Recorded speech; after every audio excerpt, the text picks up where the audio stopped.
Sagittaire, qu'est-ce que c'est que rencontrer quelqu'un pour vous? Alors un Sagittaire, en fait, il avance. Sagittaire, vous voyez, il est en train de gravir sa montagne, il a ses objectifs, il a sa manière de vivre, il a ce qu'il veut faire, il avance et il ne dévie pas. Et en plus, il ne se retourne pas. Et en plus de ça, qu'il aime le suivre, mais de toute façon, il a raison.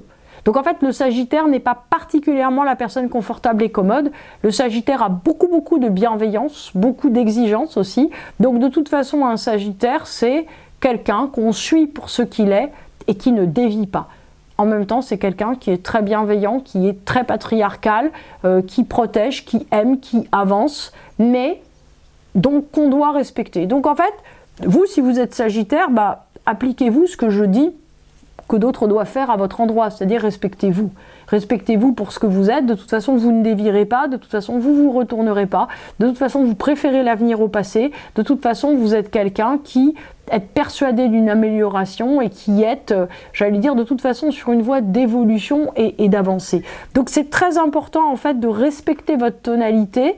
Si vous avez le projet, et c'est important que ce soit un projet si c'est le cas, de rencontrer quelqu'un, soyez persuadés que de toute façon, vous ne pouvez que rencontrer quelqu'un qui, quelque part, vous laisse prendre le lead. Si ce n'est pas quelqu'un qui vous laisse prendre le lead, en fait, vous n'irez nulle part parce que c'est vous qui décidez. Donc, il faut respecter ce pouvoir de décision. Après, ça ne veut pas dire que vous n'écoutez pas, ça ne veut pas dire que vous n'êtes pas ni plein d'empathie, de bienveillance, etc. Mais ça veut dire que c'est vous qui avez le lead. Donc, si vous êtes d'accord, en fait, pour être à votre place de leader, de chef de famille, et d'accord pour dire, ok, moi, c'est ce projet-là que je veux, et bien, les choses vont relativement très bien. Alors,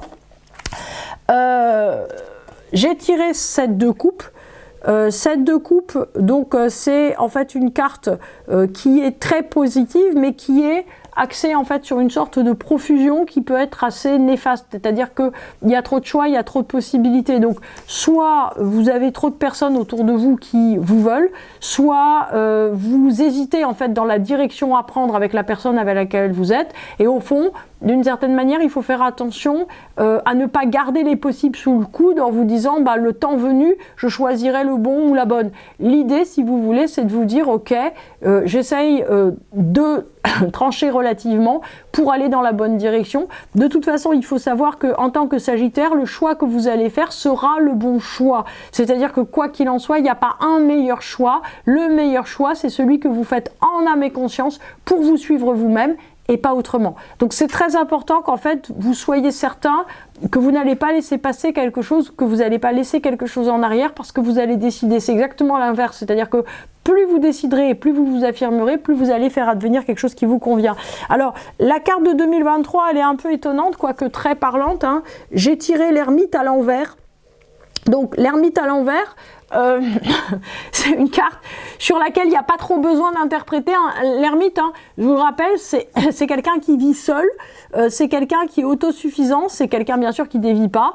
À l'envers, il est encore plus autosuffisant, donc ça veut dire, si vous voulez, ça ne veut pas forcément dire que vous êtes tout seul, ça veut dire que vous ne déviez absolument pas. C'est-à-dire que d'une certaine manière, vous avez tendance peut-être à un excès de rigidité par rapport à vous-même, que cet excès de rigidité peut rétroagir sur votre notion du couple. Donc, ce qu'on a envie de dire, enfin ce que j'ai envie de vous dire, c'est que de toute façon vous êtes une force d'affirmation, vous êtes une force de certitude, c'est-à-dire que dans vos convictions vous entraînez les autres, vous entraînez l'autre qui est à vos côtés.